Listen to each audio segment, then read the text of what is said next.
नमस्कार। 9 की 9 खबर में आपका स्वागत। मैं राहुल ओझा आपके साथ। मुजफ्फरपुर से बड़ी खबर आपको बताया, जहां डॉक्टर के बेटे का अपहरण कर लिया गया है। डॉक्टर एसपी सिन्हा के इकलौते बेटे का अपहरण किया गया है। काटी थाना क्षेत्र से विवेक का अपहरण हुआ है। जबरन गाड़ी में बैठा करके अपराधी ले गए। काटी ओवरब्रिज से विवेक को उठाया गया है। अपहरण के बाद इलाके में हड़कंप है। पुलिस ने मामले की छानबीन शुरू कर दी है। डीएसपी पश्चिमी अभिषेक आनंद भी पहुंचे हैं। हर एंगल पर पुलिस मामले की जांच कर रही है। साथ ही आसपास के सीसीटीवी फुटेज भी खंगाले जा रहे हैं। अपहरण की घटना से वहीं परिजन सहमे हुए हैं। मुजफ्फरपुर से एक और बड़ी खबर, जहां देर रात युवक को गोली मारी गई है। अज्ञात अपराधियों ने गोली मारी है। बताया जा रहा है कि मोतीपुर थाना क्षेत्र में इस घटना को अंजाम दिया गया। बेरुआ सरैया का रहने वाला पीड़ित है। आशीष को निजी अस्पताल में भर्ती कराया गया है। पुलिस पूरे मामले की छानबीन में जुटी हुई है। तो देर रात युवक को गोली मारी गई है। अस्पताल में इलाज के लिए भर्ती है। पटना सिटी के सुल्तानगंज थाना क्षेत्र के महेंद्रू पड़ाव के समीप अशोक राजपथ पर छात्रों की गुट और स्थानीय दुकानदारों के बीच जमकर मारपीट और रोड़ेबाजी हो गई। इस दौरान आक्रोशित छात्रों ने बम भी फोड़ दिया, जिससे आसपास के इलाकों में अफरा तफरी मच गई। इस घटना में 3 स्थानीय लोग आंशिक रूप से जख्मी हो गए। घायलों को इलाज के लिए पीएमसीएच में भर्ती कराया गया है, जहां सभी घायलों की स्थिति खतरे से बाहर बताई जाती है। तो बमबारी का लोग बात बताया है, कोई बम का वैसा अवशेष मिला नहीं है और एक आदमी को चोट लगा है, जो अभी इलाज के लिए गुरु गोविंद सिंह भेजा गया था। पटना से बड़ी खबर है, जहां डॉक्टर संजय कुमार की गुमशुदगी के मामले में पुलिस ने अब अखबारों में इश्तिहार दिया है। महात्मा गांधी सेतु से लापता होने का इश्तिहार दिया गया है। डॉक्टर संजय की तस्वीर के साथ इश्तिहार दिया गया है। पुलिस ने हुलिया का विवरण दिया है। 1 मार्च से लापता है डॉक्टर संजय कुमार और अब तक कोई सुराग नहीं मिल पाया है। और अब पुलिस की तरफ से इश्तिहार अखबारों में जारी किया गया है। बाकायदा तस्वीर जारी की गई है और पूरा हुलिया उसमें बयां किया गया है। अगली खबर गोपालगंज से है, जहां बच्चों के बीच हुए विवाद को लेकर 2 पक्षों में खूनी झड़प हो गई। इस झड़प में महिला समेत 9 लोग घायल हो गए। घटना माझा थाना क्षेत्र के फुलवरिया गांव की है। सभी घायलों को इलाज के लिए सदर अस्पताल के इमरजेंसी वार्ड में भर्ती कराया गया है, जहां डॉक्टरों ने 2 लोगों की हालत गंभीर बताई है। तो देखिए सर, लड़का में भइल तो लड़का सन के डांट के हटा दिया। तो शाम के पूरा फैमिली रखल समांगे आ हमारा घर कोई नहीं के बाहर बाटे। 3 भाई बानी लो, 3 भाई बाहर बानी लो। आ एगो हमारे ससुर नहीं घर छा के जात रही तो 3 पेड़िए पर घेर के उन्हें से सीआईडी बना के पूर्व से आ पश्चिम हमने के घर बन से सीआईडी बना के 3 पेड़िए पर घेर के मार दिल। अगली खबर मोतिहारी से है, जहां जेसीबी ऑयल के जार में रखे भारी मात्रा में कच्चा स्प्रीट बरामद किया गया है। मामला चकिया के अहिरौलिया का है, जहां उत्पाद विभाग की टीम ने कार्रवाई करते हुए कंटेनर से भारी मात्रा में कच्चा स्प्रीट बरामद किया है। बताया जा रहा है कि टीम ने 4 कारोबारियों को भी गिरफ्तार किया है। जानकारी के मुताबिक स्प्रीट से भरे जार को चकिया थाना के अहिरौलिया स्थित एक कमर्शियल परिसर में अनलोड कर दूसरे जगहों पर डिलीवरी देने के लिए पिकअप पर लोड किया जा रहा था। गुप्त सूचना मिली अचानक लगभग 2 बजे 3 बजे के चकिया के अंतर्गत जो है अवैध रूप से जो है कंटेनर में सुसब जो है उतर रहा है। इस पर हम लोग अचानक एक टीम बनाए। टीम बनाने के बाद जो है यहाँ पे हम लोग छापामारी किए। छापामारी के क्रम में लगभग 4 आदमी जो है वो उपस्थित पाया गया। जो कंटेनर का ड्राइवर है और ये पिकअप का भी वो ड्राइवर और साथी है।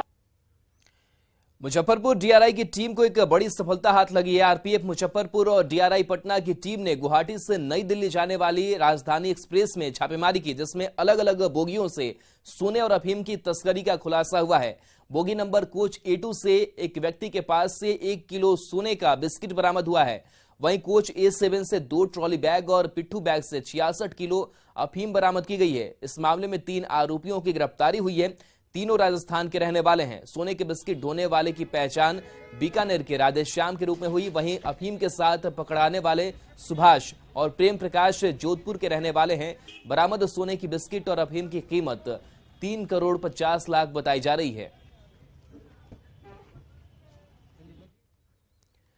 पटना से बड़ी खबर, जहां डॉक्टर संजय कुमार की गुमशुदगी मामले में पुलिस ने अखबारों में इश्तिहार अब दे दिया है। महात्मा गांधी सेतु से लापता होने का इश्तिहार दिया गया है। तस्वीरें हम आपको दिखा रहे हैं, जहां पर इश्तिहार ये अखबारों में अब दिया गया है। डॉक्टर संजय की तस्वीर भी इसमें लगाई गई है। पुलिस ने हुलिया का पूरा विवरण दिया है। 1 मार्च से संजय कुमार लापता है और अब तक इनका कोई सुराग हाथ नहीं लग पाया है। बड़ी खबर पटना से बताया, जहां पुलिस ने राजीव नगर में आवास बोर्ड की जमीन पर बन रहे मकान को लेकर बड़ी कार्रवाई की है। पुलिस ने 3 ठेकेदारों को गिरफ्तार किया है। लोगों की पहचान कर कार्रवाई की जा रही है। जानकारी के मुताबिक जिन लोगों ने मकान बनाने का ठेका दिया था उनकी भी तलाश की जा रही है। बताया जा रहा है कि पुलिस ने सामान को भी जब्त कर लिया है। आपको बता दें कि आवास बोर्ड की जमीन का मामला अभी न्यायालय में चल रहा है और सभी तरह के निर्माण पर फिलहाल रोक लगी हुई है। आज 3 लोग गिरफ्तार हुए हैं, राजेश कुमार, इरफान आलम और गोविंद राज। 3 लोग गिरफ्तार हुए हैं। ये लोग अवैध रूप से मकान रोड नंबर 6 में, राजीव नगर रोड नंबर 6 में बना रहे थे। इसकी गिरफ्तारी हुई है और विधि सम्मत कार्रवाई की जाए। खबर धनबाद से, जहां निजी अस्पताल में इलाज के बिल को लेकर हुए विवाद में मरीज के परिजनों और अस्पताल प्रबंधन के बीच तीखी नोकझोंक हुई। विवाद इतना बढ़ा कि अस्पताल के कर्मी और परिजनों के बीच हाथापाई भी हुई। इस दौरान मौके पर पुलिस भी मौजूद रही। पुलिस की कड़ी मशक्कत के बाद मामला शांत हो सका। मरीज के परिजन ने अस्पताल के डॉक्टर और स्टाफ पर मारपीट का आरोप लगाया है, जबकि डॉक्टर का कहना है कि मरीज के परिजन दूसरे मरीजों को बिल को लेकर भड़का रहे थे। घटना झरिया के कतरास मोड़ स्थित प्रसाद क्लिनिक की है, जहां लिलोरी पथरा के जद्दू राम की नाती की तबीयत बिगड़ गई थी। गुरुवार को भर्ती करने के बाद उससे बिल भुगतान को कहा गया। इस बिल की विस्तार से जानकारी मांगने पर विवाद बढ़ गया था। इधर अस्पताल के संचालक ने दावा किया है कि मामला शांत हो चुका है। डॉक्टर साहब का बेटा झोंटा धर लो, तो जो पेशेंट लोग वो क्या करे, वो लोग को भी बच्चे, और मेरे साथ मेरा बच्चा भर्ती था और दिखाने जो बोले कि भाई मेरा बच्चा ठीक नहीं है तो बिल बता दीजिए और हम चले जाएंगे, हम दूसरे डॉक्टर हैं। तो नरेश प्रसाद को जो बेटा है वो बोला आ तुमको हम बताते हैं कि बिल कितना हुआ। और मेरा हस्बैंड को कॉलर पकड़ के, वो तो हार्ट का पेशेंट है, कॉलर पकड़ के उसको मारने। और जब हम बीच में गए छुड़ाने के लिए तो मेरा भी झोंटा पकड़ लिया, मेरा मंगलसूत्र छीन लिया डॉक्टर साहब का बेटा खुद। तो बात छोड़िए, मान के चलिए जब उसका मालिक ही हाथ चला रहा है तो जिसका कप्तान हाथ चलाएगा तो बाकी लोग तो स्वाभाविक है कि उसके पक्ष में आ ही जाएगा। हाँ, बच्चे को छुट्टी कराने की तो बात अभी चल ही रहा था, चर्चा तो हो ही रहा था।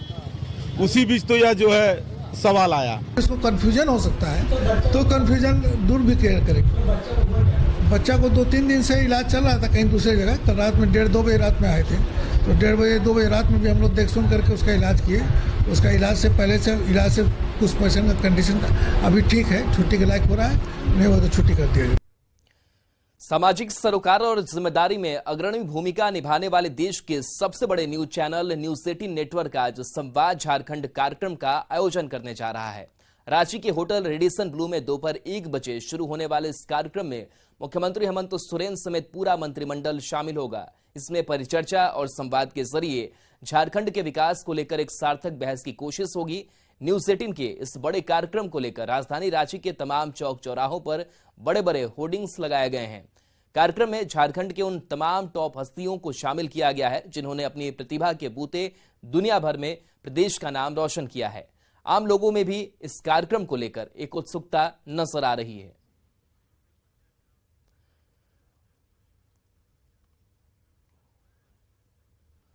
और संजय सिन्हा हमारे साथ सहयोगी जुड़े हुए हैं। संजय, रांची के होटल रेडिसन ब्लू में संवाद झारखंड का आयोजन किया गया है। बड़ा ही यह आयोजन है जहां पर झारखंड की बात होगी, विचार विमर्श किया जाएगा। क्या कुछ तैयारी है अभी? देखिए, बिल्कुल देखिए, रिश्ता चाहे पारिवारिक रिश्ता हो या एक न्यूज चैनल के साथ उनके दर्शकों का रिश्ता, एक मजबूती संवाद और परिचर्चा के जरिए बेहद जरूरी है।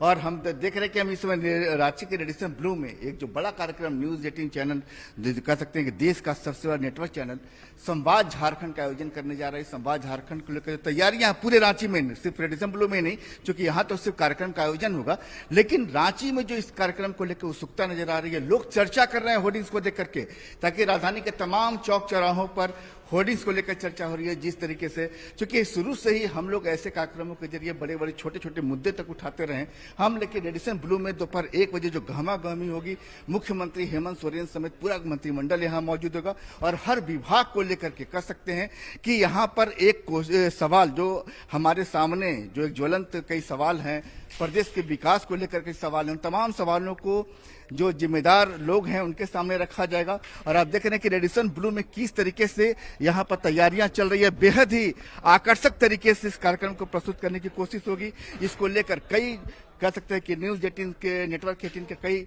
यहाँ पर बड़े बड़े लोग यहाँ मौजूद होंगे और यहाँ पर जो जितने भी जवाबदेह लोग होंगे समाज के, या कह सकते हैं कि एक तरीके से जो मंत्रिमंडल के लोग होंगे, चाहे खेल से जुड़े लोग हों, चाहे वैसे तमाम लोग जिन्होंने झारखंड का नाम दुनिया में रोशन किया है, वे लोग जो होंगे वे तमाम लोग यहाँ मौजूद होंगे और एक सार्थक कोशिश होगी प्रदेश की 3.25 करोड़ जनता के सामने ये मैसेज देने की कोशिश होगी कि हम उनके मुद्दों को किस तरीके से तवज्जो देते हैं, बड़े मंच पर उठाने की कोशिश रखते हैं, काबिलियत रखते हैं, साथ ही दुनिया भर में ये संदेश देने की कोशिश करते हैं कि वास्तव में न्यूज 18 जो है वो कहीं से भी वास्तव में हमारी पहुंच आखिरी व्यक्ति तक है। जिस तरीके से योजनाएं कहां तक पहुंची हैं, लोग वास्तव में कितने अपने सामाजिक अधिकार को लेकर लोग कितना सुरक्षित महसूस करते हैं, लोगों अपने हक और अधिकार को लेकर कितने सजग हैं, तमाम चीजों को न्यूज 18 तवज्जो देता है।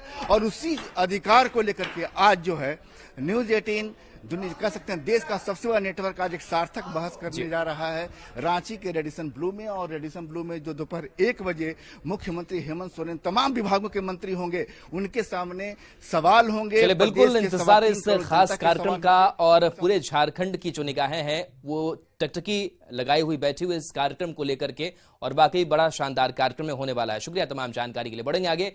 यूट्यूबर मनीष कश्यप के घर कुर्की हो रही है। बेतिया के महना डुमरी में कार्रवाई हो रही है। कोर्ट के आदेश के बाद कुर्की जब्ती हो रही। कई थानों की पुलिस से मौके पर मौजूद है। मनीष कश्यप पर बेतिया में 7 केस दर्ज हैं। 5 केस में मनीष कश्यप चार्जशीटेड है।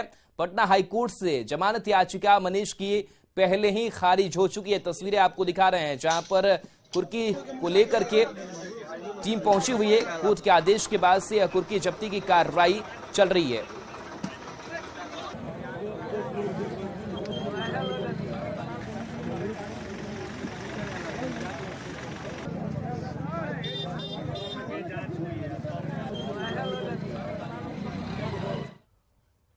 और इस बीच एक और बड़ी खबर है कि यूट्यूबर मनीष कश्यप ने सरेंडर कर दिया है। यूयू के दबाव में उसने सरेंडर किया है। मनीष कश्यप से यूयू अब पूछताछ करेगी।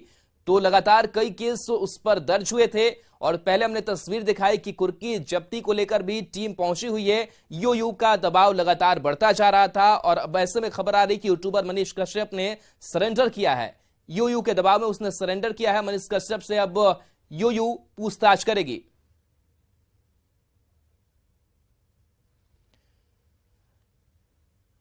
तो यूयू के दबाव में सरेंडर किया है मनीष कश्यप ने, अब उससे पूछताछ की जाएगी। तो जिस तरीके से कई वीडियो को वायरल करने, साथ ही बेतिया में 7 केस दर्ज हुआ। 5 केस में मनीष चार्जशीटेड है। पटना हाईकोर्ट से इसने जमानत याचिका भी दायर की थी, लेकिन उस जमानत याचिका को पटना हाईकोर्ट ने खारिज कर दिया। ये तस्वीर भी साथ साथ आपको हम दिखा रहे हैं जहां पर यूट्यूबर मनीष कश्यप के घर कुर्की जब्ती के लिए बेतिया के महना डुमरी में कार्रवाई की ये तस्वीर है। कोर्ट के आदेश के बाद कुर्की जब्ती हो रही है। कई थानों की पुलिस मौके पर मौजूद है और इस बीच ये भी खबर कि अब मनीष कश्यप सरेंडर कर चुका है, जिससे यूयू यानी कि आर्थिक अपराध इकाई की जो टीम है वो पूछताछ करेगी और पूछताछ के जरिए तमाम सवालों को उसके सामने रखा जाएगा। जानकारियां इकट्ठी करने की कोशिश की जाएगी और इस बीच लगातार बिहार पुलिस की भी और पूरी टीम की नजर बनी हुई थी, उसके एक खाते पर नजर बनी हुई थी और ये जानकारी सामने आई भी थी कि लाखों के जो अमाउंट है उसको फ्रीज किया गया उसके अकाउंट को। और अब जानकारी ये मिल रही है कि मनीष कश्यप से यूयू पूछताछ करेगी और लगातार दबाव बढ़ता जा रहा था और दबाव बढ़ने के साथ ही मनीष कश्यप ने सरेंडर किया है। तो यूट्यूबर मनीष कश्यप को बड़ा झटका और बड़ा दबाव, और लगातार जिस तरीके से उसकी खबरें सामने आ रही थी, उसके वीडियोज सामने आ रहे थे, उन पर सवाल खड़े हो रहे थे। फैक्ट सही से नहीं परोसने को लेकर के बातें लगातार सामने आ रही थी, भ्रामक जानकारियां फैलाने की बात सामने आ रही थी।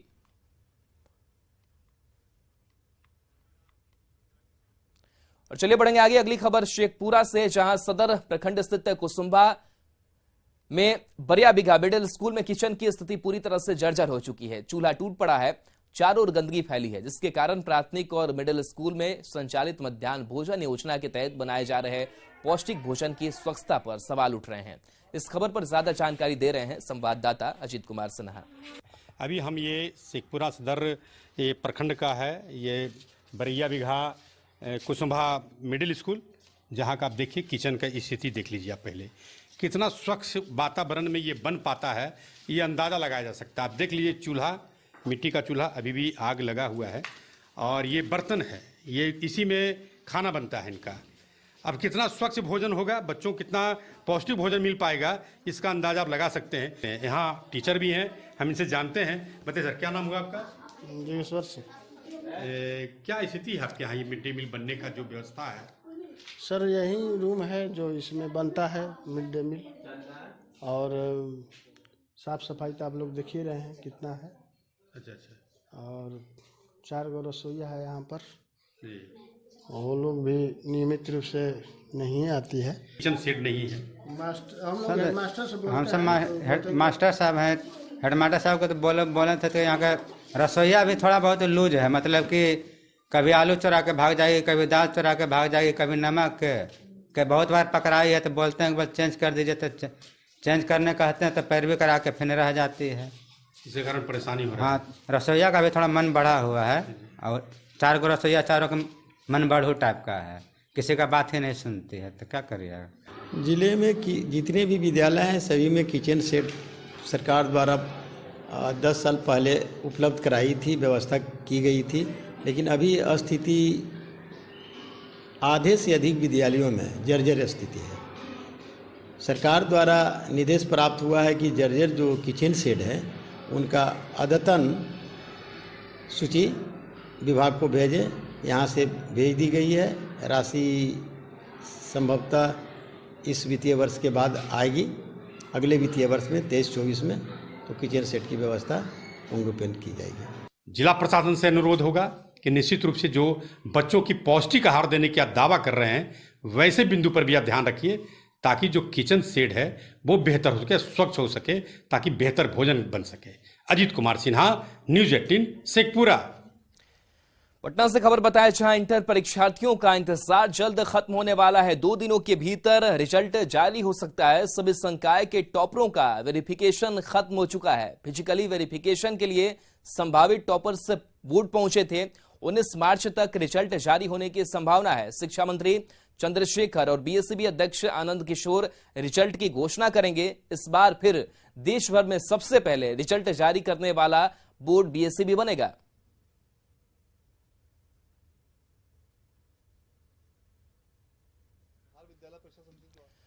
पलामू में इप्टा के 15वें राष्ट्रीय सम्मेलन की शुरुआत हो गई। मेदिनीनगर के शिवाजी मैदान में इप्टा के 15वें राष्ट्रीय अधिवेशन के मौके पर 3 दिवसीय लोक महोत्सव कार्यक्रम का आयोजन किया जा रहा है। इसमें पहले दिन सूफी गायक मीर मुख्तियार अली के सूफी गीतों ने लोगों को झूमने पर मजबूर किया। इस आयोजन में देश भर के इप्टा से जुड़े कलाकार पहुंचे हैं और इस उत्सव में भागीदारी निभा रहे हैं। वहीं मीर मुख्तियार अली ने आयोजन को लेकर झारखंड की तारीफ की, साथ ही राजस्थान की एक से एक बढ़कर लोकगीत गाकर लोगों का मन मोहा।